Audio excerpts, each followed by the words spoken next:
진실탐사 엔터테이너 있는 대로 다 까! 최경영의 이슈 오도독. 안녕하십니까. 진실탐사 엔터테이너 최경영입니다. 최경영의 이슈 오도독. 이번 주에 왜 이렇게 많이 뵙죠? 한 네 번째 뵙는 것 같은데 오늘은 아주 중요한 분을 모셨습니다. 보시다시피 한쪽은 민주당이라는 이름이 있죠. 열린민주당. 다른 쪽은 더불어시민당이니까 더불어민주당에 더불어라는 이름이 있네요. 근데 저 위에 형아는 더불어민주당인 형아는 내 동생은 더불어성을 가진 사람만 쓴다. 그래서 더불어시민당이다. 나머지는 사칭 참칭이다. 뭐 이런 이해찬 대표가 이런 이야기까지 했습니다. 민주당 지지층의 표심도 나뉘어지는 양상이고 이게 서로 짠 건지 아니면 진심인지 이분 입장에서는 좀 속이 탈 수도 있을 것 같은데 또 생각해 보니까 비례대표 2번이야. 그래서 별로 속을 안 탈 것 같아요. 예, 열린민주당 비례대표 후보 2번에 이름을 올린 최강욱 전 청와대 공직기강 비서관 함께해 주셨습니다. 고맙습니다. 안녕하십니까. 예, 반갑습니다. 예. 네. 오늘 이렇게 오실 때는 네. 원래 용인에 사시던가요? 네, 예. 용인에 오실 때는 뭐 지하철 아니면 차 아니 저 아침에도 방송 하나 있어서요. 예. 새벽부터 일어나서 차 가지고 왔어요. 차 가지고 네. 그 유명한 차. 네네 유명한 차. 아 나 진짜 그 차 때만 되면 나오는데 그게 도대체 무슨 말이에요? 댓글에 그런 것도 달리고 이걸 꼭 질문하라고 해서 네. 그 내가 그 토마스 프리드만이 너무 좀 유치하지 않아 근데? 그 좀 유치하죠. 저게 사실은 근데 예. 처음 나온 얘기 같으면 저도 좀 재밌겠는데 예.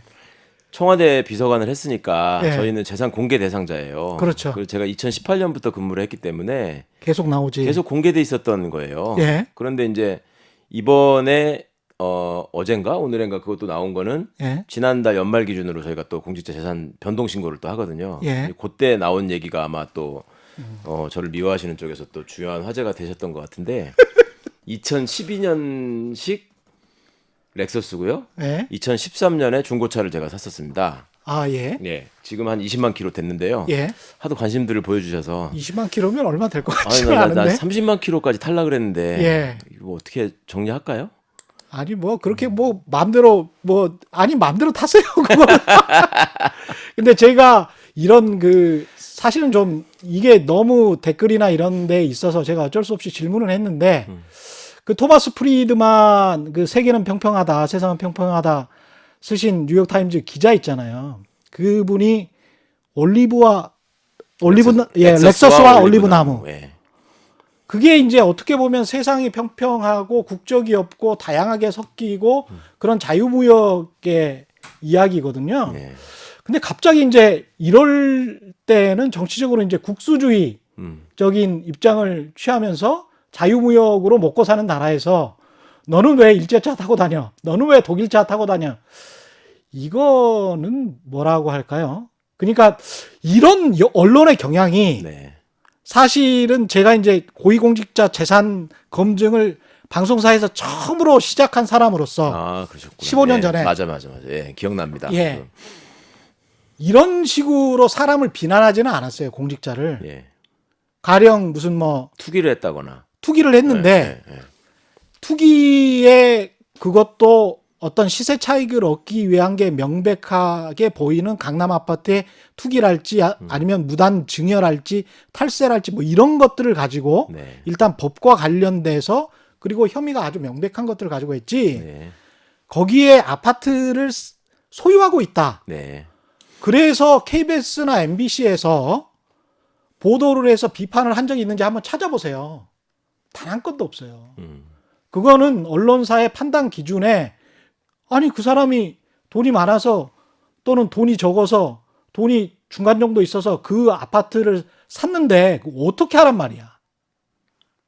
그렇잖아요. 아니 저를 뭐 비난하시는 분들 심정도 제가 이해를 못하는 건 아니에요. 사실은 저희가 최근까지도 그 불매 운동을 했었고 예. 지소미아 뭐 관련해서 또 이제 그 아베 수상의 이상한 행태에 대해서 국민적인 감정이 이제 불붙었었고 그런 거는 당연히 그 국민 감정상 어찌 보면 지적하실 수 있는 지점이신 건 맞죠. 근데 이제 그게 조금 더 이성적이고 그 합리적인, 그러니까 기자님 납득하실 만큼 좀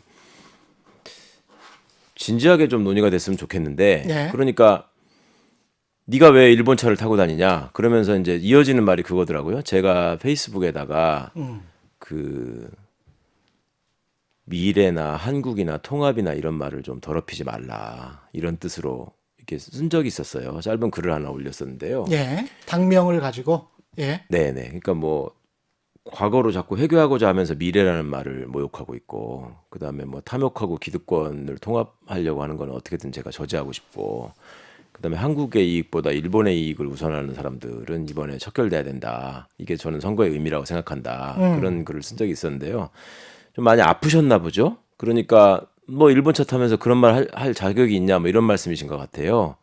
근데 그거는 솔직히 맥락이 다르고 층위가 다르다는 거는 알고 계시지 않습니까? 좀 나는 이거는 좀 아닌 것 같아요. 네. 이런 식으로 그 이야기를 하기 시작하면 그런 식으로 이야기하면 2014년 15년도에 경제를 책임지고 있었던 최경환 네.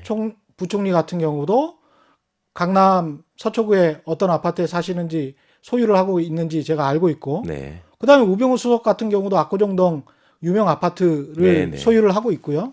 그런 식으로 비난을 하기 시작하면 한도 끝도 없어요. 그러니까 오늘 정리는 예. 돼야 될 거예요. 예를 들면 최 기자님하고 저하고 이름을 한자로 쓸 수 있잖아요. 예. 왜 순수 한글 이름을 안 짓고 너 중국 사람이냐, 신중이냐, 뭐 이렇게 하기 시작하면 예. 끝도 없잖아요. 끝도 없습니다. 예. 그래서 그건 좀 합리적으로 생각을 하셔야 될 것 같고, 이건 좀 언론이 저질스럽게 그 수준이 낮아지는 것들에 관해서는 좀 문제가 있다.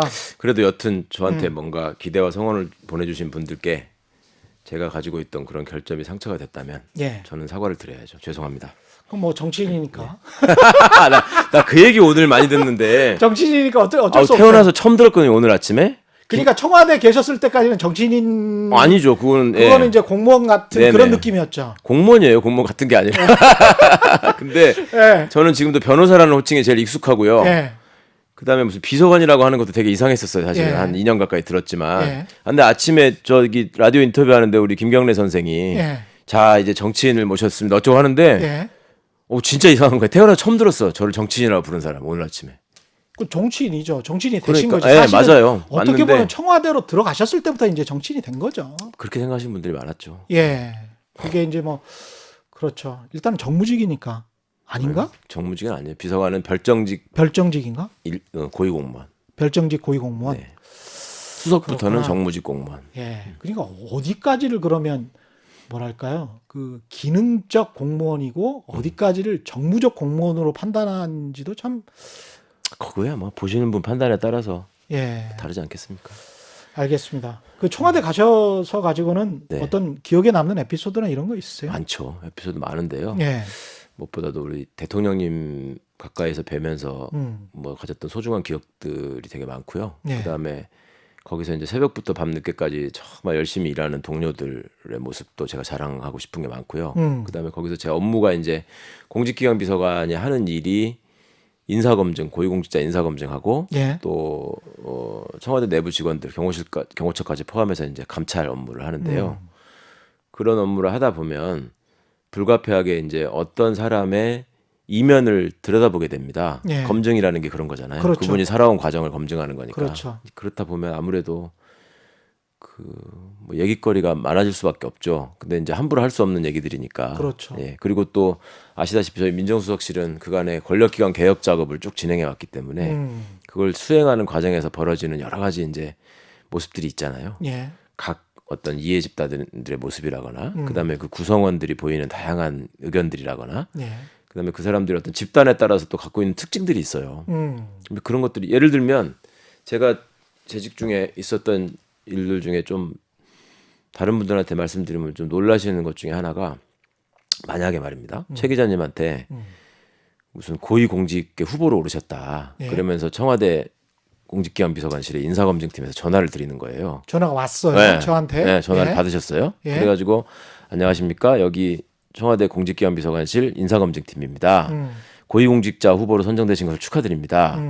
몇 가지 저희가 부탁드릴 자료가 있고 여쭤볼 말씀이 있습니다. 예. 응해 주시겠습니까? 예. 이렇게 이제 여쭤볼 거 아닙니까? 그러면은 스팸인 줄 그러면 대부분의 사람들이 예. 약간 놀라면서 예. 긴장하시고 그렇죠. 그다음에 이제 상대가 나를 뭐랄까 확인하는 절차가 있잖아요. 예, 그렇죠. 그렇게 되면 다들 좀 긴장하고 어찌 보면 좀 소심해지기 때문에 그렇죠. 약간 목소리도 떨리고 위축되시고 그런 게 일반이에요.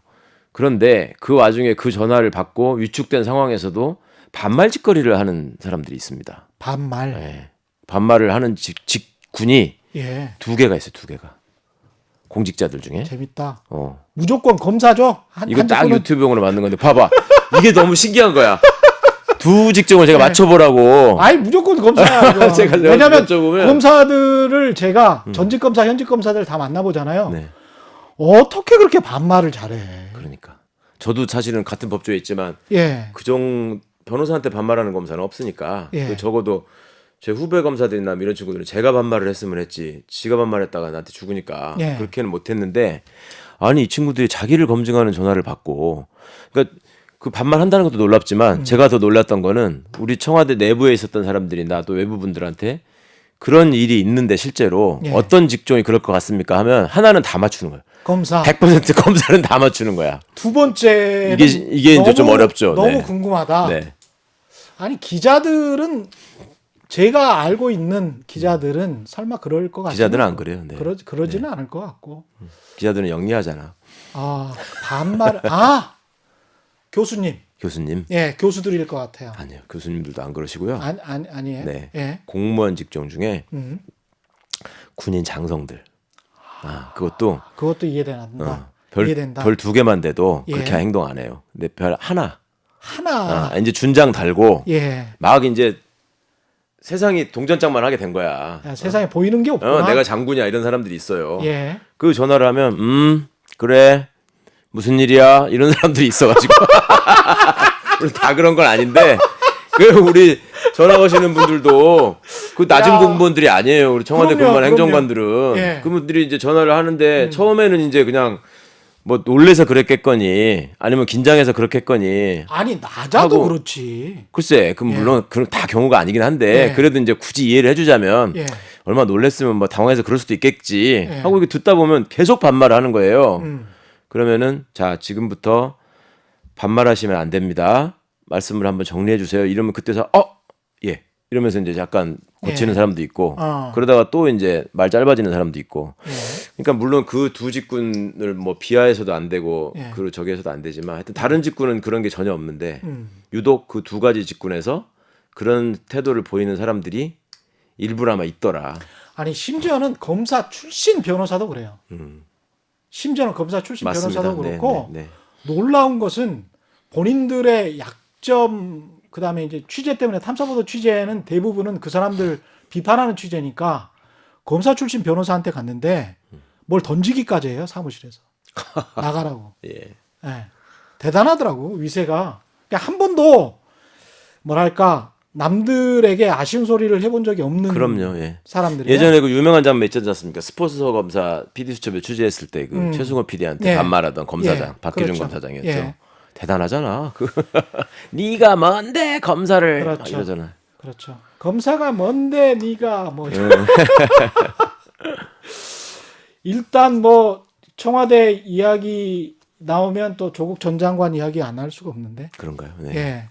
조국 전 장관과 관련된 재판 네. 일단 최근에 재판 그 박형철 전 비서관 네, 네. 이게 약간 보니까 유재수 사건은 저게 이게 말을 바꿨죠. 예, 말을 바꾼 것 같더라고요. 네. 그걸 상황도 잘 이해를 못하고 있는 분들이 있는 것 같아서 좀 어떻게 보고 계시는지 유재수 사건 같은 경우에 박형철 전 비서관이 말을 확실히 바꾼 게 맞나? 바꾼 게 맞습니까? 바꿨죠. 네. 그 전까지는 그런 주장을 했죠. 예. 그러니까 감찰이 당시에 완전히 종료된 게 아니었고 예. 그 어떻게 처리할까를 진행하던 과정에서 예. 특감반원들은 어떤 강력한 조치를 원했는데 그 민정수석하고 당시 백원호. 민정비서관이었던 백원호 비서관이 자신을 압박해서 그 결론을 말하자면 좀 처분을 낮추는 걸로 그냥 예. 옷 벗기고 끝내자 예. 뭐 이런 식으로 무마를 했다. 그거였잖아요. 이런 얘기였죠 원래. 핵심 요지가 네네. 언론에 보도된 것도 그거고 네. 아마 분명히 언론에 그렇게 보도를 했기 때문에 제가 보기에는 검찰 진술조서에도 이렇게 돼 있을 거예요. 그렇죠. 네. 근데 검찰 진술조서와 전혀 지금 다른 게 나온 거 아니에요? 재판 과정에서? 그렇죠. 그러니까 사실은 그 일이 벌어진 거는 제가 청와대에 근무하기 전에 있었던 일이고요. 그다음에 그 이슈가 세간에 알려지기 시작한 거는 그 김태호라는 사람, 예. 우리 특감반원이었던 예. 김태호라는 친구가 이제 뭐 이상한 소리 해가지고 2018년 말이었죠. 뭐 국회 상임위원회가 열리고 말일날 그런 일이 있었지 않습니까? 그때 이제 그런 국회 대응이나 그 답변을 준비하던 사람이 박형철 비서관이에요. 예. 박 비서관이 그때부터 이제 계속 그 사안에 대해서 설명을 했죠. 이거는 어떠어떠한 일이었고, 예. 뭐 이거는 아무 일도 아니고 이건 정상적으로 잘 처리됐던 일이고, 예. 그다음에 나는 오히려 당시에 어쨌거나 유재수라는 사람이 참여정부에 근무했다는 이유로 많은 사람들이 유재수를 알고 있었기 때문에 심정적으로 좀 압박을 받았었는데 그 수석이 나서서 당시 민정수석이 이제 조국 수석이죠. 예. 수석이 나서서 어쨌든 이 사람을 공직에 있지 못하게 정리를 해줘서 고맙게 생각했었다. 예. 이렇게 얘기를 했었어요. 저희도 다 그렇게 알고 있었고 예. 국회 답변도 당연히 그렇게 했고 그런데 그 갑자기 무슨 동부에서 뭘 수사가 진행되고 어쩌고 하더니 말이 이제 살짝 바뀌었죠. 그때 내부적으로 우리한테 하던 말이 바뀌었죠. 예. 사실은 그때 이러이러해서 반드시 뭐 저기 감찰을 의뢰하고 아니면 수사 의뢰를 하고 했어야 되는데 그냥 옷 벗기고 말았던 거가 잘못된 것 같다. 뭐 이런 식의 얘기를 갑자기 하기 시작했고 그렇죠. 그게 이제 언론에 보도돼서 알고 계시던 얘기잖아요. 예. 그런데 법리적으로는 이제 뭐가 문제냐면 직권 남용이 되려면 자기가 가지고 있는 권한의 범위를 넘어서는 행동을 해야 된단 말입니다. 예. 네. 그래 기본적으로 누구의 권한을 침해한 것이냐, 요게 돼야 되거든요. 그렇죠. 네. 예. 그러면 그거를 최종적으로 결정하는 사람이 누구냐의 문제가 남는데 그렇죠. 청와대 구조를 잘 모르시는 경우가 있던데 특히 우리 저 곽상도 의원 이런 분들이 잘 모르는 것 같아요. 민정수석을 잠깐만 하셔서 그런지 자꾸 이상한 소리만 하고 그러는데 청와대는 민정수석이라는 게 줄여서 민정수석이지 예. 공식 풀네임은 대통령 민정수석 비서관입니다. 그렇죠? 대통령 비서실의 민정수석 비서관. 예. 그다음에 저 같은 사람은 대통령 비서실 공직기강 비서관입니다. 예. 그러면 같은 비서관인데 비서관 중에 수석이다라는 의미거든요. 그렇죠. 그러니까 수석과 비서관은 상명하복의 관계가 아니에요. 비서관의 고유 업무가 있고 예. 그 업무를 정해가고 종합하는 사람이 수석일 수 있고 이런 것이지. 그러니까 각 비서관별로 소관 업무가 다 딱 정해져 있고요. 예. 또 때에 따라서는 그 비서관들이 각각의 업무 분장으로 명확하지 않은 부분들을 협업을 해야 될 때가 있지 않습니까? 예. 그럴 때는 이제 당연히 수석 비서관이 그걸 주도해서 결정을 하게 되는 것이고 비서관이 자신의 소관 업무에 대해서는 자기가 책임지고 결정을 하는 거예요. 그래서 고위공무원이에요. 그래서 박경철 비서관이 전 비서관이 재판 과정에서 그 이야기를 한 거잖아요. 네네. 나는 그래서 이렇게 결정을 했고 그래서 올렸고 네네. 그것은 수석인 조국 수석의 권한이다. 네, 그렇죠. 이렇게 말을 바꿔버린 거예요. 네네. 그러니까 이제 조국 수석은 그럼 내 권한인데 그렇게 되면 무슨 직권 남용이냐? 그렇죠. 이제 원래 구성은 검찰의 주장은 예. 특감반의 권한을 침해했다라고 나온 거죠. 예. 그게 그렇게 되려다 보니까 박형철 비서관이 빠질 수가 없는 거예요. 왜냐하면 그 특감반을 직접 지휘하고 관장하는 책임자는 반부패 비서관이에요. 예. 그리고 수석은 반부패 비서관으로부터 그 결정 내용에 대해서 보고를 받고 그 내용의 방향을 그럼 조금 더 해보자 아니면 예. 오케이 이런 얘기를 하는 건 정도에 불과하거든요. 그러니까 예를 들면 민정수석만 권한남용을 했고 반부패 비서관은 하지 않았다. 이거는 불가능한 거예요. 예. 그러니까 당연히 공범으로 기소가 될 수밖에 없었고 근데 그 중간에 이제 윤석열 총장이나 이런 사람들은 박형철 비서관은 일종의 내부 고발자니까 빼줘야 된다 이런 궤변을 하다가 수사팀이 반박을 했죠. 그건 그렇게 될 수가 없다 법리적으로. 예. 그 바람에 이제 기소는 됐는데 그 전까지만 해도 기소가 안 될 거라고 생각을 했었나 봐요. 그러니까 그런 주장을 할 수 있었겠죠. 그러니까 이제 그랬죠. 결정적으로 차이가 나는 게 그거예요. 감찰이 중단됐느냐, 중단되지 않았느냐라는 거의 차이거든요. 예. 그러니까 지금 기소되기 전까지의 주장은 중단, 됐다. 그러니까 종결되지 않았는데 종결을 시킨 거다 이런 거였고 지금의 주장은 종결이 됐었다. 네. 예, 그리고 그 다음에 민정수석이 결정하는 권한이 있는 거죠. 이렇게 바뀐 거예요, 말이. 네, 정상적인 절차대로 그대로 진행된 것밖에 없는 거죠. 그렇죠. 재판 그럴 때 과정에서는. 예. 처음부터 민정수석이나 민정비서관은 그때는 반부패 비서관 차원에서 감찰 조사가 종료가 됐었고 예. 그 처리 방안을 놓고 예. 세 사람이 논의한 적은 있다. 예. 그리고 그 논의할 때 그 당시의 상황에 비춰봐서 또 그때까지 밝혀진 사실관계에 비춰봐서 지금 수사로 밝혀진 부분보다 당시에는 더 적었단 말입니다. 예. 밝혀진 비위 사실이 예. 거기에 합당한 처분을 재량의 범위 내에서 한 것이다. 이렇게 얘기를 한 거였죠. 그러니까 그 점을 왜 이거를 정상적으로 처리를 해가지고 끝까지 파헤쳐서 막 거덜을 냈어야 되는데 거기서 끝냈느냐. 그러니까 특감반의 권한을 침해하고 남용한 것이다 이렇게 얘기를 했는데 예. 이제 막상 재판이 시작되니까 담당했던 비서관이 그건 특감반의 권한이 아니고 민정수석의 권한이다 이렇게 말을 바꿨단 말이죠. 그러면 공소사실의 기본이 무너진 겁니다. 이제 그렇죠. 직권남용이라는 게 예. 있을 수가 없는 거죠. 유재수 사건 같은 경우도 그렇고 이제 사모펀드 그다음에 또 표창장 네. 이런 게 있는데 이 조국 전 장관과 관련해서 계속 질문을 드릴 수밖에 없는 게 열린민주당의 이미지 네. 또는 더 씌워진 이미지 네. 자체가 자꾸 그런 식으로 이제 이야기를 하잖아요.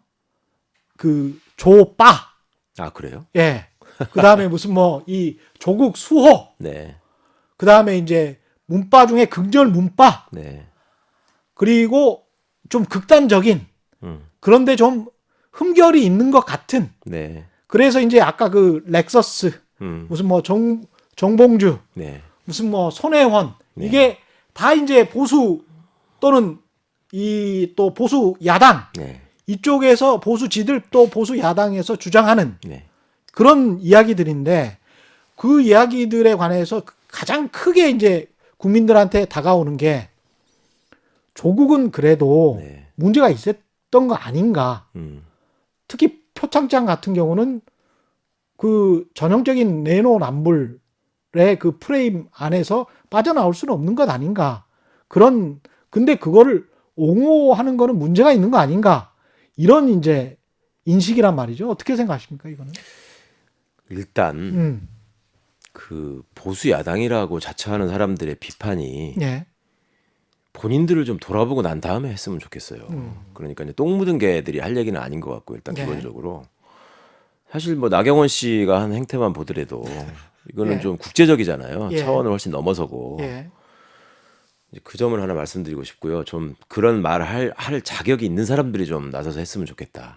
첫 번째고 그다음에 두 번째로 이제 조국 장관에 대해서 걸었던 기대가 컸기 때문에 더 실망했을 수 있다라는 거 제가 충분히 인정하고 공감합니다. 예. 그리고 또 어떤 사람이 도덕적으로 완벽한 사람이었으면 하는 바람들이 우리가 특히 이제 공인들을 볼 때, 공직자들을 볼 때 그런 기대들이 있잖아요. 그런 것들이 뭐 과할 망정 그런 점에서 아쉽다. 내가 비판한다. 이 사람만은 안 그럴 줄 알았다. 이것도까지도 좋습니다. 일종의 순정이죠, 순정. 그거. 그렇죠. 예. 그런데 그걸 넘어서서 이게 과연 그러면 그런 류의 어떤 실망이나 약간의 흠결이나 도덕적인 의구심을 가지고 한 가정을 그렇게 철저하게 난도질해서 지금 그렇게 파괴할 수 있는 것인가를 한번 생각해 봐야 되지 않겠습니까? 이게 네. 지금 단순히 사회적으로 알려진 일종의 셀럽 그러니까 이제 겉으로 볼 때 외모도 출중하고 뭐 스펙도 완벽하고 예, 예. 게다가 재산도 많은 것 같고 예. 자식들까지 보니까 뭐 거기까지 뭐 스펙이 좋네. 예. 뭐 와이프는 교수래네. 예. 뭐 키 작은 사람도 한 명도 없네.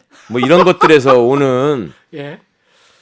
그 열폭이 아니었으면 좋겠어요. 열폭의 의미를 조금 연식이 되신 분들은 잘 모르시던데 이제 열등감 폭발을 줄임말이잖아요. 예. 열렬히 폭격한다는 말이 아니고 예. 그런데 그런 지점들이 단순히 이게 지금 어떤 유명한 사람에 대해서 특이하게 벌어지는 일이라고만 생각하지 마시고 국가 권력이라고 하는 것이 한 사람의 삶에 대해서 수년이 지난 다음에 그 시간 이후의 잣대를 굉장히 정밀하게 들이대면서 하나하나를 따져 나갈 때 그리고 그거 하나하나가 그냥 단순한 도덕적인 비판이나 논리적인 어떤 그 비난이나 이런 걸 넘어서서 예. 국가가 가지고 있는 합법적인 폭력이라고 할 수 있는 수사권을 동원해서 그거를 강제 수사로 나아가서 인식 구속까지 이르는 상황을 만들었다라고 치면 과연 그런 잣대와 기준에서 살아남을 수 있는 시민이 누가 있을지를 한번 생각해 보시자는 겁니다. 그러니까 그 조국 장관이 일종의 이제 시민들의 마음을 아프게 하고 영린을 건드린 측면이 있었다면 말씀처럼 내로남불의 측면, 그러니까 옳은 소리는 혼자 다 하더니 예. 당신도 뭐 구린 데가 있었네 이런 데서 오는 실망 더하기 예. 세상이 좀 불공정하지 않느냐. 어? 그렇게 갖출 거 다 갖춘 사람들은 대를 이어서 무슨 대학 진학할 때도 그런 스펙도 쉽게 갖추고 뭐 이런 데서 오는 분노 폭발 뭐 이런 거였잖아요. 예. 그런데 그것도 감정적으로는 그렇게 생각할 수 있는데 하나씩 따져보면 과연 그러면 그 표창장 때문에 이 사람이 대학교나 대학원 입시에서 전혀 합격할 수 없는 사람인데 그것 때문에 됐는지 그건 달리 또 생각해봐야 따져봐야 될 문제잖아요. 그건 법적인 문제죠. 그렇죠. 예, 그러니까 그게 지금 근데 이미 또 법적으로 아니 법적인 문제로 지금 넘어와 있는 예. 상황이잖아요. 예. 그러니까 저는 지금 이게 과연 법적인 절차에서 그렇게 가혹하고 철저하게 한 가정을 파괴해가면서까지 이루어졌어야 할 일인지에 대해서는 그 정도의 생각을 해봐야 된다 이겁니다. 그 정도의 사안이었나? 그렇죠. 예. 그리고 그 부분에 대해서는 누구도 그래 뭐 그 정도 위치에 있던 사람이 그 정도 잘못을 했으면 그 정도 털려가지고 뭐 멸문지화를 당하는 게 당연하지 이렇게 생각하는 분들은 설마 없을 거예요. 그렇게 그리고- 생각하는 분들도 있는 것 같은데. 그래요? 진짜? 예, 있는 것 같아요. 오. 얘네가 굉장히 분노가 네. 이렇게 가득 차 있고 그게 열폭인지 아닌지는 모르겠습니다만은 네. 굉장히 분노해 있었던 것 같아요. 특히 당시에는. 네네. 특히 당시에는 그랬던 것 같고 특히 이제 저는 처음부터 이제 사모펀드에는 좀 집중을 했었거든요. 제가 네. 경제쇼를 잘 아시니까 하기도 또. 하고 네. 그래서 이건 공직자윤리법이랑 좀 약간 헛갈릴 수도 있겠다. 네. 주식을 만약에 사고 팔았으면 네. 그래서 이제 법적으로는 문제가 될 수 있겠다라고 생각을 했어요. 표창장 인턴 그거는 제가 방송기자연합회 저널리즘 특위를 하는데 거기에 있었던 교수님도 당시에 상황을 이야기를 하면서 내 딸도 다 그랬다라는 거예요. 네. 당시에 그 입시 제도가 그래서 근데 이제 그 큰 그림 내에서의 진실이 있고 요것만 이제 확대를 해서 보면 대중들이 또 나는 살기가 계속 힘들었는데 이제 분노하는 그럼요. 지점들이 네, 또 네. 있잖아요. 근데 그거를 잘 비집고 들어가서 이제 핵폭발처럼 만들어낸 것이죠. 네. 그래서 그 미시적인 이야기를 하나 또 여쭤보면 관련이 또 돼 있으니까 그 인턴 문제, 네. 인턴 네. 그 써주신 거 있잖아요. 네. 그거는 어떻게 된 겁니까? 그 정확한 진실은? 진실이야 뭐 저도 예. 또 재판을 앞두고 있는 사람이니까 법정에서 밝혀지겠지만 예. 아니 설마 그 오지도 않고 알지도 못하는 사람한테 인턴 활동 증명서를 제가 친분만 가지고 발급해 줄 만큼 그렇게 허접한 사람은 아닙니다 제가. 예. 네. 그리고 그 조 장관의 가족들과 저희 식구들은 뭐 제가 어릴 때부터 잘 알고 지내는 친한 선배였기 때문에 잘 아는 사이고 그다음에 이제 나 부모의 입장에서 아이가 그 아빠한테 엄마한테 물려받은 유전자 외에 다른 특성을 조금 더 갖췄으면 좋겠다는 생각을 할 수도 있잖아요. 예. 이제 그런 차원에서 저하고 그 아들하고 만날 기회를 좀 많이 만들었으면 좋겠다라고 했던 게 사실이고 예. 그 일종의 인턴 활동 확인서라고 하는 거는 그 아들 원희가 그 고등학교 다닐 때부터 제가 이제 사무실에 한 번씩 불러가지고 이러저러한 얘기도 해주고 얘기도 들어주고 그다음에 간단한 일도 시키고 심부름도 시키고 예. 이러면서 확인해줬던 일이에요. 근데 그거 다 빼고 지금 특정 시점에 하나만 딱 부각을 해가지고 이제 예. 제가 아까 라디오 방송에서도 말씀을 드렸는데 지금 죄명이 무슨 뭐 사문서를 위조해 준 사람이 무슨 할 말이 있냐 뭐 이런 식으로 얘기를 하는데 사문서 위조는 윤석열 씨 장모처럼 은행원도 아니고 은행장도 아닌 사람이 예. 은행 명의의 잔고 증명서를 위조하는 걸 사문서 위조라고 하고요. 예. 그거는 형법에서 처벌을 합니다. 그런데 제가 작성한 거는 사문서 제가 작성할 수 있는 권한을 갖고 있는 사람이고요. 그렇죠. 예. 법무부의 청매 변호사로서 예. 제 이름으로 된 문서를 적은 거예요. 그러니까 이거는 사문서에 해당하지만 사문서 위조가 아니라 설사 그 내용이 그 100% 허위라고 하더라도 그거는 위조가 아니라 허위 사문서 작성에 해당하는 거고요. 그거는 법적으로는 처벌할 수 없는 범죄예요. 그냥 양심에 관한 문제구나. 그럼요. 예. 그리고 그거를 그렇게 하니까 이거를 미우니까 기소는 해야 되겠고 그다음에 기소를 해야 되는 이유는 기소를 해놔야지 제가 어떻게 청와대에서 쫓겨날 것 같고 예. 그다음에 그 기소 시점이 또 검찰 인사발표하기 30분 전이었어요. 그것도 검사장 결재도 받지 않고 차장 정결로 했단 말이죠. 예. 그러니까 그렇게 서둘러서 그다음에 기소부터 하고. 예. 그러니까 그다음에 또 하나의 문제는 그 인턴 활동 확인서에 관한 얘기가 그 사건 초기부터 많이 나왔잖아요. 무슨 키스트가 어떻고 예, 뭐 어디 예. 봉사 활동이 어떻고 뭐 서울대 공익인법 연구소가 어떻고 막 나왔는데 거기 관련돼서 그거 작성해 주신 분들이 다 있잖아요. 예. 그런 분들 기소됐다는 소리 들어보셨어요? 그리고 그런 어떤 공공기관이나 이런 거에 비해서 저는 개인들이 모여서 하는 법무법인이었는데 예. 우리 동료들이 그런 얘기를 하더라고. 아, 참, 형 사무실이 무슨 미안하지만 김현장 같은 대형 무슨 저기도 아니고 거기서 그 확인서 받아갖고 뭐 엄청난 공신력이 있는 것도 아닌데 그거를 가짜로 써달라고 할 사람도 없을 것 같고 예. 그거를 또 어거지로 만들어줄 일도 없을 것 같다. 그러니까 상식적인 선에서 좀 판단하셨으면 좋겠습니다. 그러니까 그거를 일단 범죄가 그게 되질 않으니까 업무방해죄라는 걸로 저를 기소했단 말이에요. 예. 업무방해라는 거는 타인의 업무를 방해했다는 건데 그렇죠. 제가 누구 업무를 방해했다는 것 같아요. 그러면 지금 자꾸 무슨 인턴 확인서가 인턴 활동 했네 안 했네 요런 식으로 그렇게 되면 하지 이제 말고 결국은 대학 사정 업무를 방해했다 이것밖에 그렇죠. 안 되네. 그걸 가지고 가서 예. 무슨 대학원 입시에 썼다는 거예요. 그래서 그 사람들을 속여서 그렇죠. 안 돼야 될 애가 됐다. 그래야지 업무 방해가 될 거 아닙니까? 그러네요. 그렇죠. 예. 대학교 입장에서는 그 인턴 확인서가 어마어마한 입시에 중요한 서류인데 예. 그거를 갖고 왔기 때문에 없었으면 안 될 애가 됐다. 이게 이제 업무 방해의 전형적인 케이스가 교과서에서 보면은 예를 들면 컨닝하는 거 그런 게 이제 법적으로 따지면 업무 방해예요. 예. 위계에 의한 업무 방해. 자기가 실력대로 했어야 되는데 이렇게 봐가지고 성적을 올렸다. 예. 그러면 이 사람에 대한 정당한 평가를 방해한 거잖아요. 이런 게 업무 방해인데 그걸 업무 방해로 기소를 해놓고 심지어 이제 저하고 그 두 부부가 공모를 했다. 이렇게 기소를 한 거란 말입니다. 지금.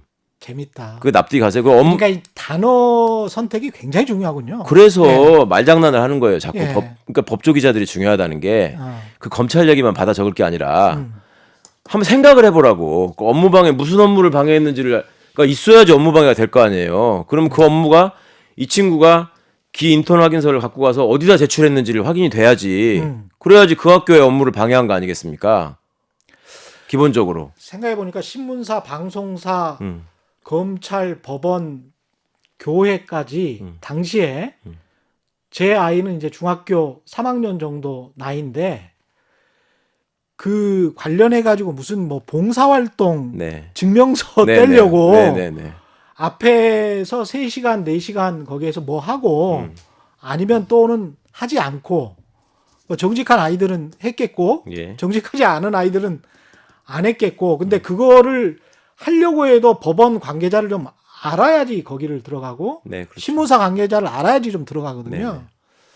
그렇게 해서 그냥 대충 떼우고 그 증명서 받아서 가령 자유령 사립고등학교 좋은 데를 들어갔다라고 하면 우리나라에 걸릴 사람들이 뭐 수백만 명 되겠네. 그런 정도가 예. 아니고요. 저 같은 사람의 그런 거를 그렇게 어거지로 해서 기소를 한다면 그 제 말씀을 아까 조금 더 맞히자면 예.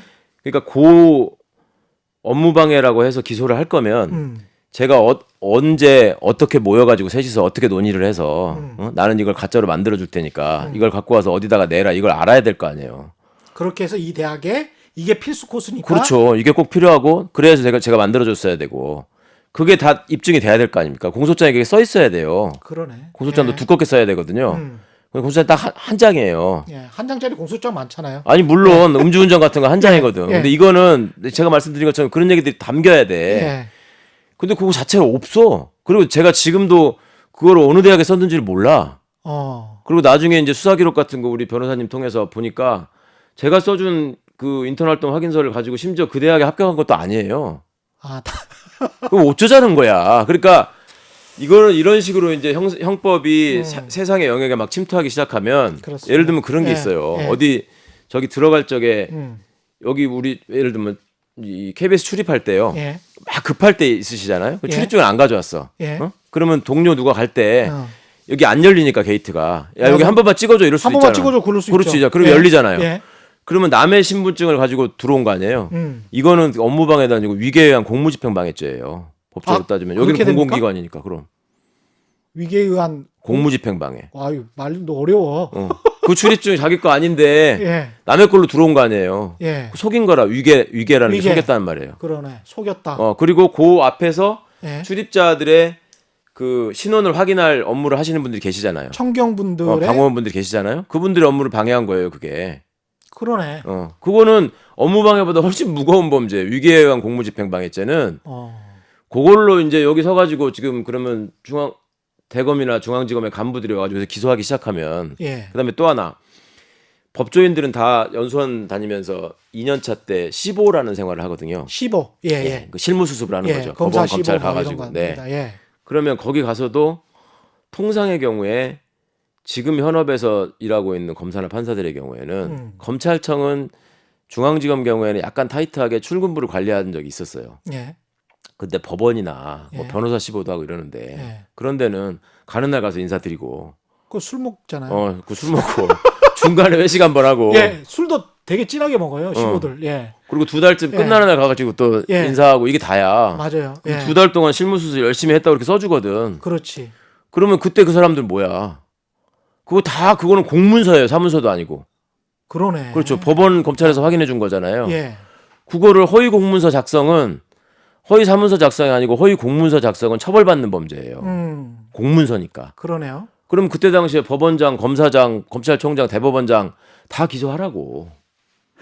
그러니까 이게 지금 공정성을 화두로 해서 말하자면 조 장관을 난도질하고 사람들이 가지고 있는 시민들이 가지고 있는 어떤 갈수록 훼손돼가는 공정성의 가치에 대한 분노 예. 이런 것들이 폭발하는 지점을 이용한 거 아닙니까? 그렇죠. 그런데 공정성을 앞에 내세우고 실제로 진행한 법적 절차라는 수사의 행태는 가장 불공정하게 이루어졌다는 말씀을 드리는 겁니다. 지금 제가 말씀드리는 것처럼 그런 불공정 사례가 어디 있습니까? 더 이상.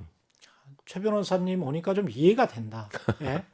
근데 그동안에 몇 달 동안 근 뭐 한 1년에 가깝죠. 네. 지난 8월부터니까 계속 어떤 세례를 받았어요. 그래서 이미지가 이미 그렇죠. 나긴 찍혔어. 그리고 열린민주당의 지금 비례 후보로 계신 분들도 그 이미지 낙인 찍힌 분들이 굉장히 많아요. 그래요? 남들에 의해서 그 적들에 의해서 이른바 네. 그분들은 마치 이분들을 적으로 생각하는 것 같아요. 네. 예. 그래서 막 낙인을 찍어요. 이 사람은 뭐가 문제? 네. 이 사람은 음주운전을 했고, 이 사람은 뭐를 했고, 이 사람은 뭐를 했고, 뭐 이런 식으로 쭉 낙인을 찍잖아요. 근데 그게 이제 유권자 머릿속에는 깊숙이 박혀 있어요. 네. 그래서 이제 더불어민주당 입장에서는 이게 뭔가 그 같이 가면 같이 가는 것 같으면 네. 뭔가 유권자들 그 흔들리는 그 네. 중간에 소심해서. 이 뭐 이렇게 아슬아슬한 분들한테 우리가 표를 못 받을 것 같아. 네, 네, 네.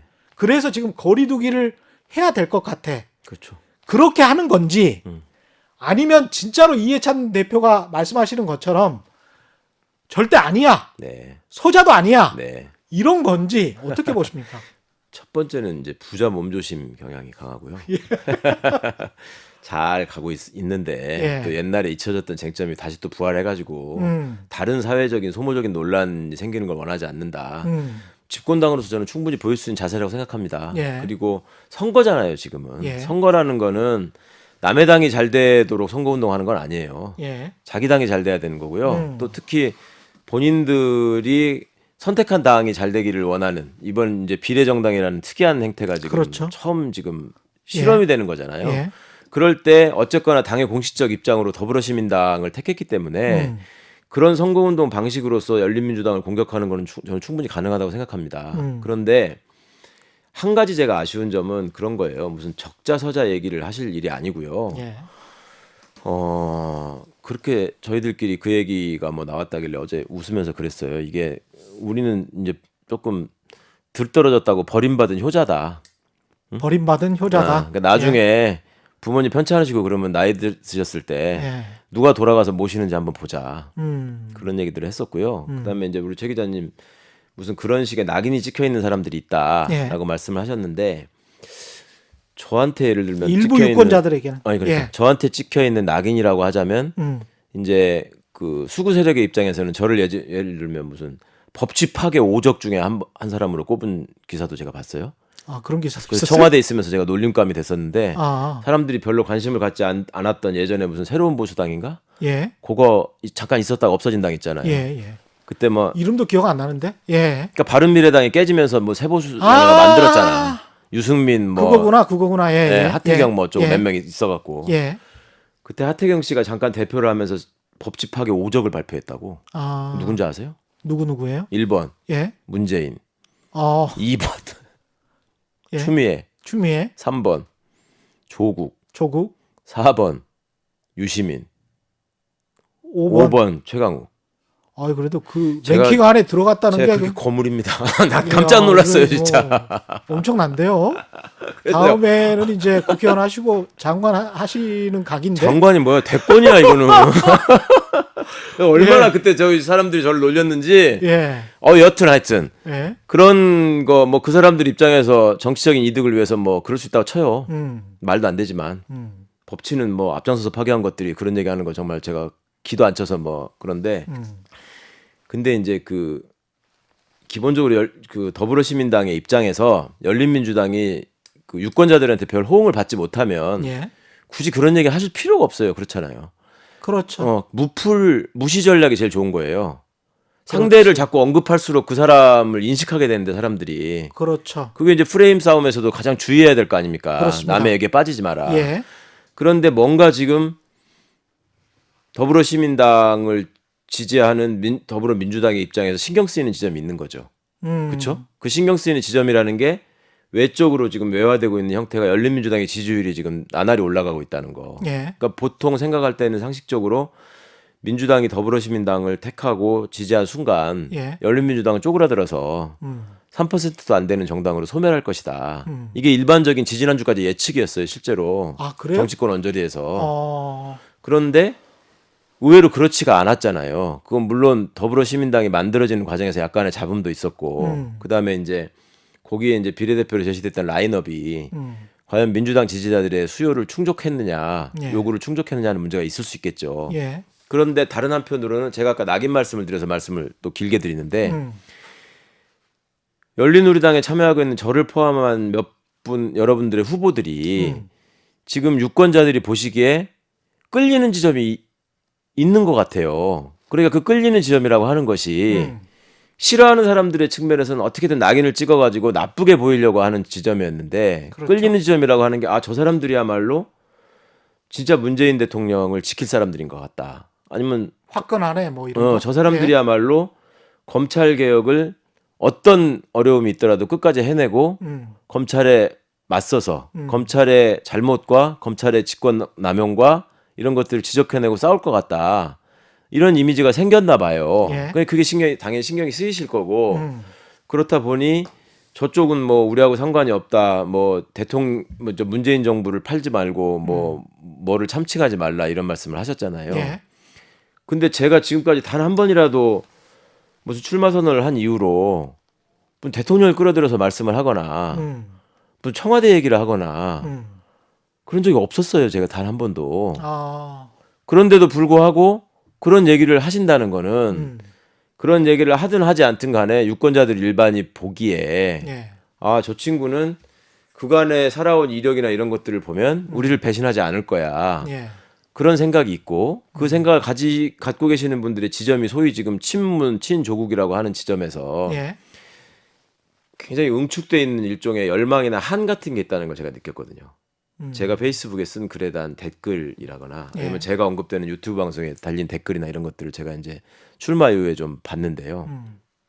제가 좀 놀랐던 거는 가슴이 벅찬다. 그다음에 뭉클했다. 네 출마의 변을 듣고 내가 마음이 뛰기 시작했다. 예. 정말로 이번에 가서 꼭 투표하고 싶은 최초의 선거다. 이런 말씀들을 많이 하세요.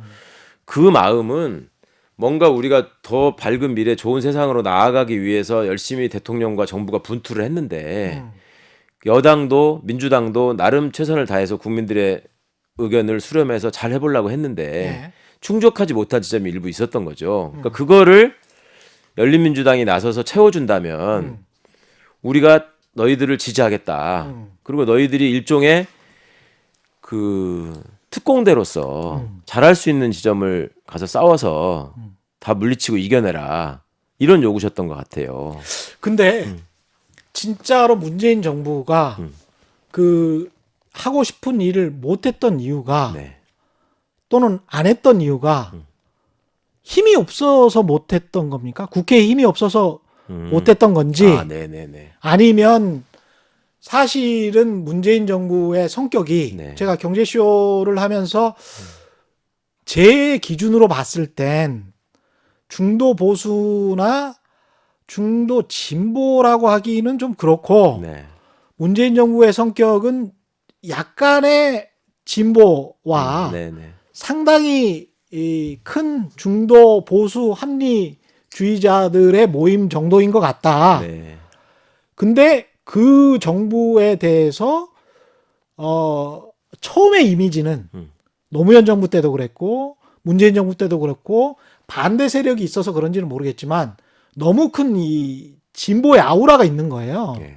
근데 그거를 어떨 때는 정의당 입장에서 봤을 땐 그걸 이용을 아주 교묘하게 잘 하고 그랬다가 정책을 실제로 입안할 때는 중도 보수의 색깔을 보이는 것 아니냐.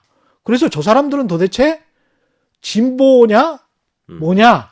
그리고 끝나고 나면 또 5년 끝나고 나면 이거는 뭐 보수당 이른바 비판 세력들은 또 이제 수구 보수당이라고 하겠죠. 네. 달랐던 게 도대체 뭐지? 이렇게 이제 또 이야기를 할 수도 있을 것 할수 같거든요. 있죠. 네. 예. 그러니까 국회에서 21대 국회에서 열린민주당이 정말 뭐 약진했다. 네. 그럼 뭐가 바뀝니까? 아하. 결론은 그거였구나. 예. 그러니까 그거 있어요. 예. 예전부터 왜 한 사람의 10걸음보다 10사람의 한 걸음을 뭐 그런 얘기가 있었잖아요. 집권을 해서 이제 정권을 운영하다 보면 저도 청와대에 가서 바깥에 있을 때와 참 많이 생각하고 많이 달라진 점이 있다면 그런 건데요. 예.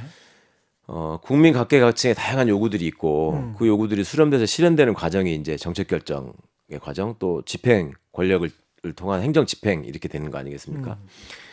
근데 문재인 정부의 국정 철학은 권력기관의 권한 남용을 철저하게 제도적으로 방지하는 장치를 만들고 예. 그다음에 촛불 시민의 명을 받들어서 이게 과거의 국정농단 같은 그런 권한 남용으로부터 벗어나겠다. 그러니까 철저하게 민주적인 정부를 지향하고 있잖아요. 그렇다 보니까 화끈한 개혁을 바라시는 분들의 기대에 미치지 못하는 면이 많이 있을 거예요. 당연히 그렇죠. 저거 뭐 말 이상한 언론이나 있으면 그냥 가짜뉴스 맨날 생산하고 그러는데 저것들을 당장 구속해야지 왜 저걸 가만히 놔둬. 뭐 이런 거 있을 수 있잖아요. 예. 그다음에 아니 재벌들이 지금 정권 바뀌고 나서 달라진 게 뭐 있어. 해먹을 거 다 해먹잖아. 뭐 이런 것들이 있잖아요. 예. 그러면 그걸 화끈하게 하려면 어떻게 해야 될까요? 화끈하게 하려면 과거로 돌아가면 화끈하게 할 수 있어요. 옛날식으로 중앙정보부를 동원하고 그렇지. 보안사 동원하고 해가지고 날이면 날마다 마음에 안 드는 사람 잡아다 패는 거예요. 그러면은 방법론도 민주적이어야 되는. 그렇죠. 그게 이제 더딜 수밖에 없고요. 저도 안에 있으면서 답답한 적이 진짜 많았어요. 그죠? 그러니까 예. 청와대 민정수석실의 공직기관 비서관이라고 하는 사람은 생각보다 굉장히 사람들이 센 걸로 알아요. 그리고 실제로 권한을 행사하기로 마음을 먹으면 이름이 무시무시하잖아요. 그렇죠. 예. 많은 걸 할 수 있어요. 예. 그래서 쉽게 말해서 잘 나가는 공무원들의 앞길을 다 막아버릴 수 있는 자리였어요. 그렇죠. 그렇지만 아무리 내 마음에 들지 않아도 법의 근거가 없고 절차에 맞지 않으면 할 수 없는 게 법치주의예요. 그리고 제가 또 하나 느낀 게 뭐가 있냐면 이런 말씀도 꼭 한번 드리고 싶어요. 대통령이 바뀌잖아요. 그러면 정권이 바뀌었다고 하잖아요. 예. 그러면 실제로 대통령이 바뀜으로 해서 어떤 권력이 바뀌는 걸까요? 어떤 권력을 행사가 바뀌는 걸까요? 어떤 권력 작용이 바뀌는 걸까요?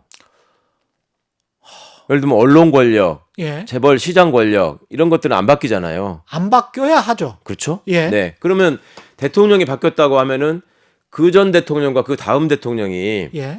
이 사람이 대통령이 아닐 때는 이런 권한을 안 갖고 있다가 대통령이 되니까 이런 권한을 가지고 나라를 통솔할 수 있다. 이런 권한이 생겨야 되지 않습니까? 예. 이 권한의 대표적인 게 예전 군사 독재 시절에는 무력과 폭력이었어요. 그랬죠. 그렇잖아요. 예. 그게 이제 군대와 검찰로 상징이 되고요. 그거를 또 호도하기 위해서 언론을 활용한 거예요. 언론 입에 재갈을 물리고 내지는 이명박 정부 때도 뭐 KBS 그렇죠. 사장 불법에 회유했으니까. 네네.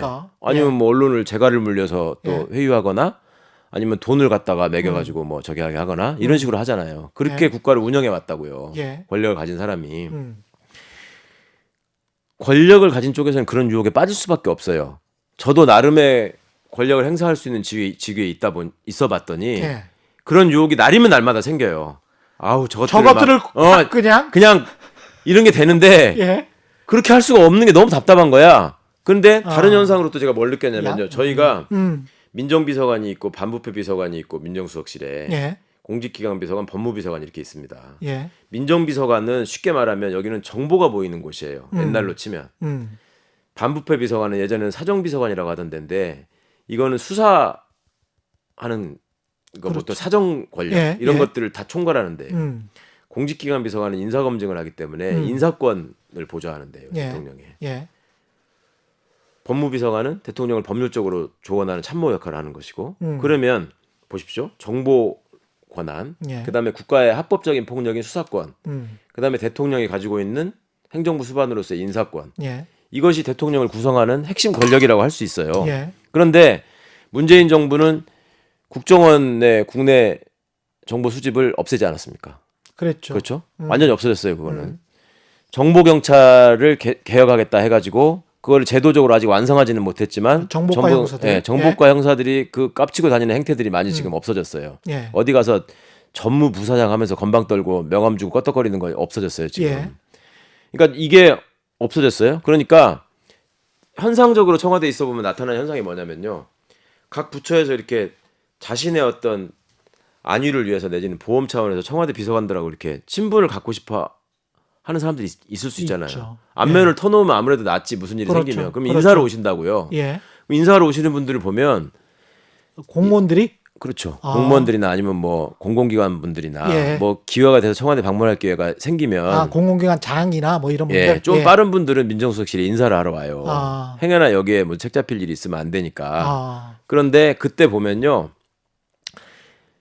민정비서관이나 반부패 비서관이 과거 국가 권력에서 볼 때는 핵심적인 굉장히 큰 권력 행사를 보좌하는데요. 그렇지 않습니까? 예. 정보하고 합법적인 폭력을 관장하는 데인데 음. 저는 인사권을 보좌하는 데잖아요. 예. 근데 이 세 사람 중에 제 방이 제일 바빠. 그건 뭐냐면 대통령이 이 두 가지 권한을 철저하게 합법적인 범위 내에서 적법 절차의 범위 내에서 행사하시겠다고 하니까 이거에서 오는 두려움은 없는 거예요, 이제. 내가 합법의 범위 안에서 정해진 절차 안에서 적정한 업무만 수행하고 있으면 예전처럼 어느 날 갑자기 잡아다가 두들겨 패가지고 남영동을 만들고 이런 일은 없다라는 예. 믿음이 생긴 거예요. 예. 그런데 인사권은 명백히 대통령이 행사해야 되는 권한이잖아요. 그렇죠. 예. 그리고 어찌 보면 민주화된 문민정부의 대통령이 가지고 있는 유일하고 가장 강력한 권한은 인사권이에요. 그렇겠습니다. 인사권뿐이에요. 예. 예. 네. 그러니까 인사권을 보좌하는 사람이 신경이 쓰이는 거죠. 굳이 따지자면. 그렇겠습니다. 네. 예. 그러니까 그런 현상만 보시더라도 음. 문재인 정부가 얼마나 민주적으로 운영되고 얼마나 민주적인 절차를 중요시하게 생각하는지를 느끼셨으면 좋겠어요. 그리고 그런 것들을 답답하게 생각하셨다면 예전처럼 그러면 민정비서관이 통화를 하면서 국정원, 경찰, 기무사 정보를 다 받아가지고 예. 온갖 사람들을 사찰하고 예. 그다음에 그런 과정을 통해서 공직 후보자들의 사생활이나 이런 것까지 다 털어가지고 그거를 막 그 뒷조사를 해가지고 낙마시키고 이런 게 하는 게 그게 그러면 인사검증의 완벽한 모습인가? 그것이 우리가 바라던 민주사회의 모습인가? 이건 생각해볼 지점이 있습니다. 그 다음에 반부패 비서관이 가지고 있는 것들이 수사기관을 다 통화를 하면서 야 저거 빨리 가서 수사해서 죽여. 그 다음에 니들 어디 뭐 지금 여당 관련자들 압수수색하거나 뭐 하려고 그러면 사전에 하루 전에 보고해.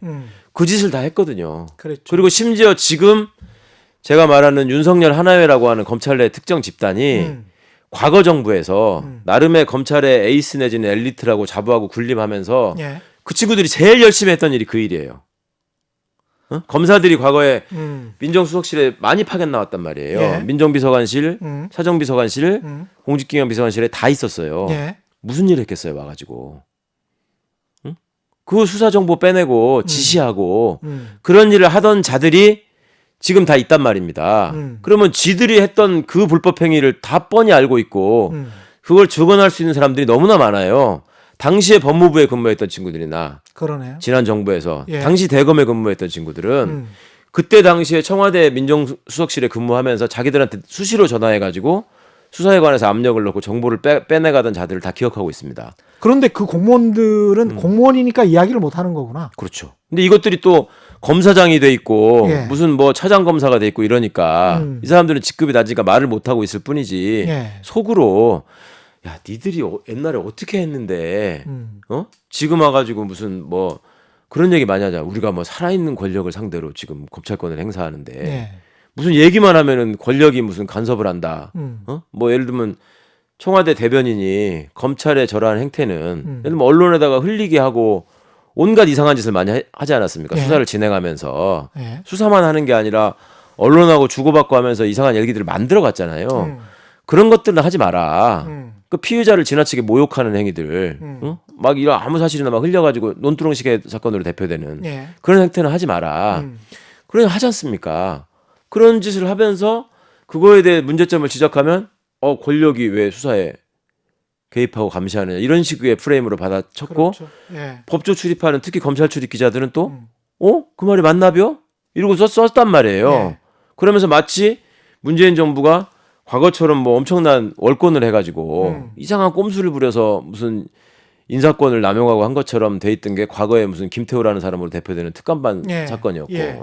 그다음에 유재수 씨 감찰 문제도 옛날 같으면 그 친구들이 어떻게 했습니까? 지들 가까운 애들은 그냥 조용히 해가지고 내보내고 그렇죠. 예. 아니 예전에 민간인 사찰 사건 있을 때만 해도 그때 민정비서관 민정수석 했던 자들이 뭘 했냐고요. 걔들이 다 법무부 검찰의 간부로 돌아가가지고 장관이 되고 검사장이 돼가지고 예. 디가우징하고 증거 없애고 수사 축소하는 일을 했단 말입니다.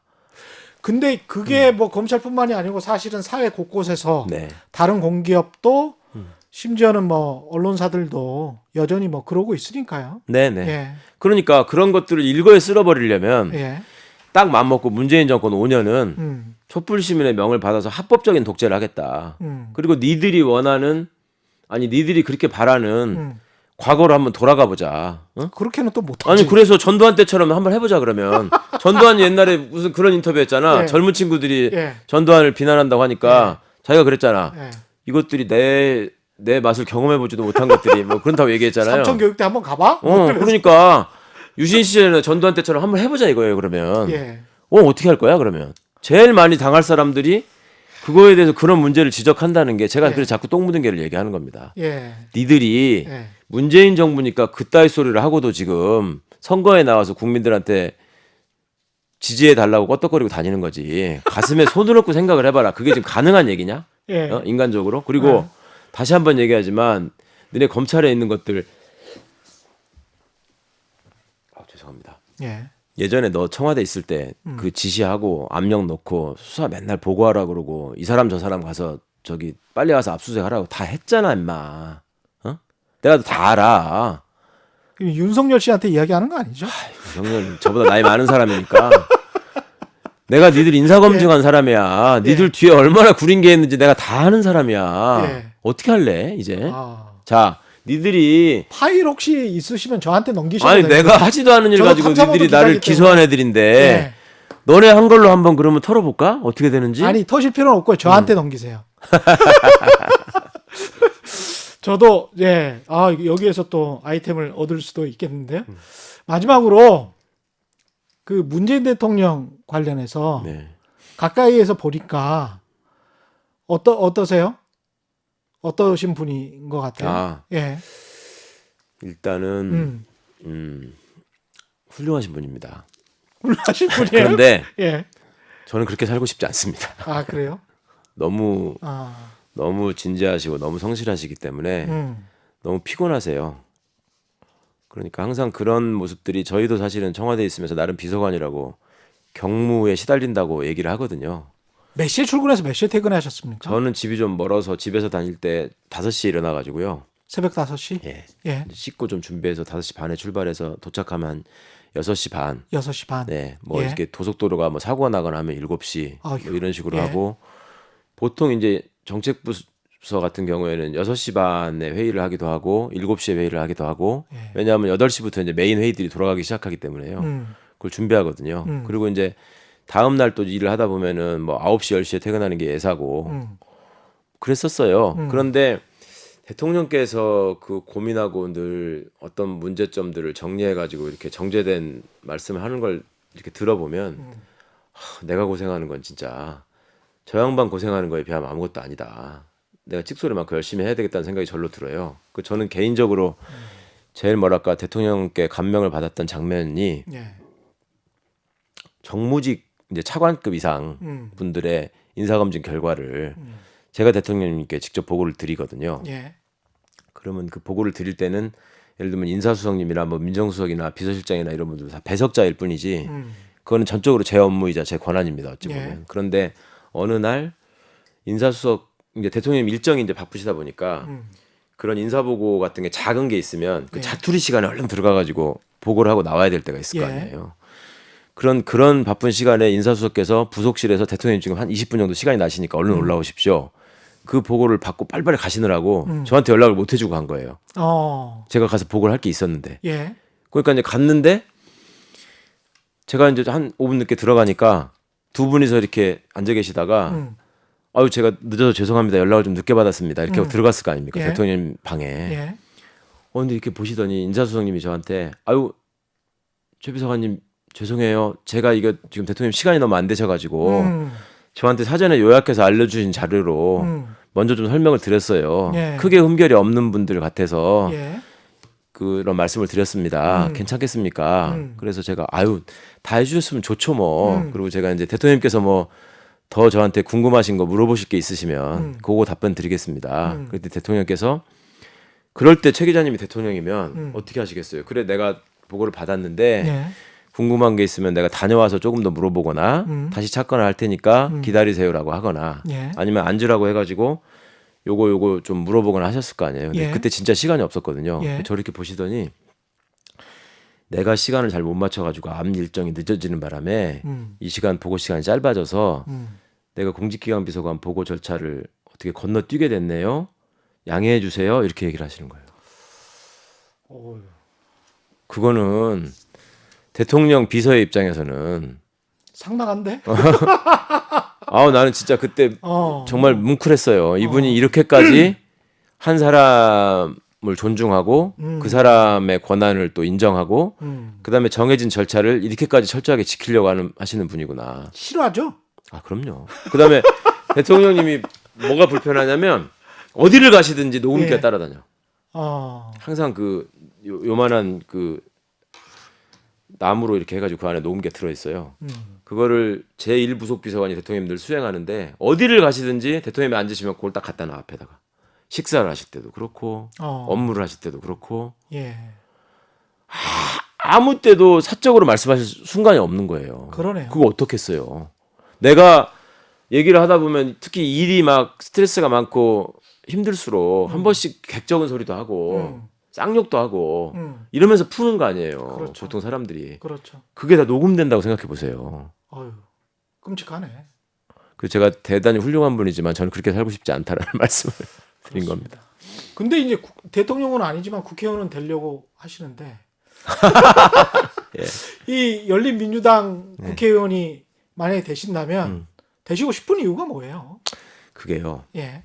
사실은 제가 이건 얼마나 믿어주실지는 모르겠는데 저를 아시는 분들은 제가 없는 얘기를 만들어서 하지 않는다는 점을 인정을 해주셨으니까 예. 제가 자신 있게 말씀을 드리겠습니다. 제가 사직을 한 게 세간에 알려져 있기를 3월 16일 날이 공직 사퇴 시한이어서 그날 사직한 걸로 알고 계시는 분들이 많아요. 예. 그렇지 않습니다. 저 그 전에 사직했습니다.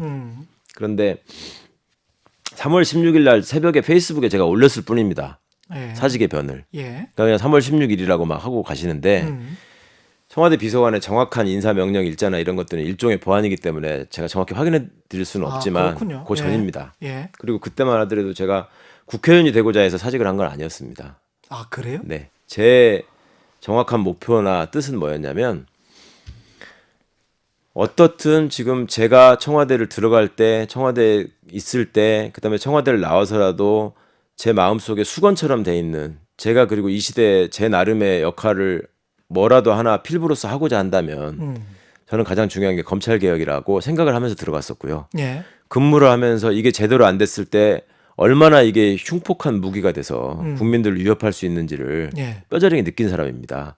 그냥 언론으로 보신 거하고 저희가 또 청와대에서 내려다보는 예. 거하고는 보이는 방향이 달라서 그럼요. 보이는 범위가 다를 수 있거든요. 엄청나게 많이 보셨을 저는 거 아니에요? 속속들이 봤습니다. 예. 그 상황에서 이 권력이 이 권한이 제대로 통제되지 않으면 민주적으로 통제되지 않으면 얼마나 위험한 상황이 되는지를 목도했고요. 예. 그리고 그 와중에 저도 칼을 겨누는 일종의 표적이 됐고 그랬죠. 그다음에 말도 안 되는 상황을 겪었고 그 표적이라고 하는 것이 제가 변호사 최강욱이었다면 벌어지지 않았을 일입니다. 그거는 제가 그렇죠. 청와대 비서관이기 때문에 벌어졌던 일이고요. 또 청와대 경제수석실에 있는 비서관이었으면 벌어지지 않았을 일입니다. 그러네요. 제가 민정수석실에 있는 비서관이었기 때문에 벌어진 일입니다. 음. 그리고 이 친구들이 노렸던 거는 어떻게든 저 껄끄러운 자를 기소를 함으로 해서 쫓아내자. 이거는 소위 조중동이 보이는 프레임을 보셨으면 아실 거예요. 제가 저가 기소된 후에 저 뻔뻔한 놈 기소됐는데 왜 안 나가냐. 여태까지 기소되고서 나가지 않은 사람은 단 한 명도 없다. 조국 장관 청문회에서도 그랬으니까요. 예. 그래서 제가 농담으로 그랬어요. 청와대 있을 때 내가 대한민국 역사상 최초의 연예인 출신 비서관이고 나갈 때는 최초의 피고인 신분의 비서관으로 나간다.